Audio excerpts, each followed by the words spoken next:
it's harvesting time हो साथीहरू जाउँ धन्य गोबीमा पाइपुगेछ गोबी चाहिँ हँसियाले काट्दा पनि हुँदो रहेछ साथी हो जोडले गतिलाई भन्दिनँ यसरी नै नजान्छ निक्लिँदैन रहेछ कि पत्तै ज्यादा हुँदो रहेछ हो पत्ताकोबीमा त टिङ्गो बल्ल एउटा कोपी निक्ल्यो हो यस्तो बोकेर चाहिँ फ्लेक्स हानिदिएको नि हो त्यहाँदेखिको त गाजर निकाल्नु मैले त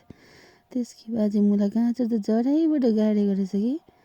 अन्त ऊ एउटा बच्चा पनि निकाली पठाएछ ओहो पाप लाग्यो होला हो त्यहाँदेखि आएको त किमा के छिटो बनाइसकेछु यो चाहिँ हाम्रो हो खुबसुरत प्याटर्न जोड्न सक्छ भने चाहिँ कपिराइट लाग्छ है ल फेरि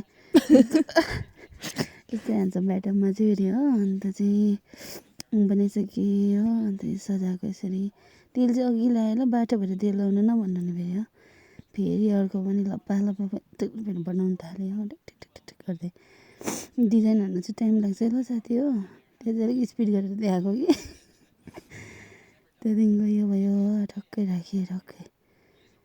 फेरि पनि बनाएँ हो फेरि डिजाइन हाल्नु पऱ्यो फेरि हेरिहाल्नुहोस् है कसरी डिजाइन हान्दैछ भनेर सजिलो छ एउटा बुढी औँलालाई चाहिँ चलाइरहनुपर्छ फेरि त्यो क्या नत्र मोमो भ्लग हुन्छ कि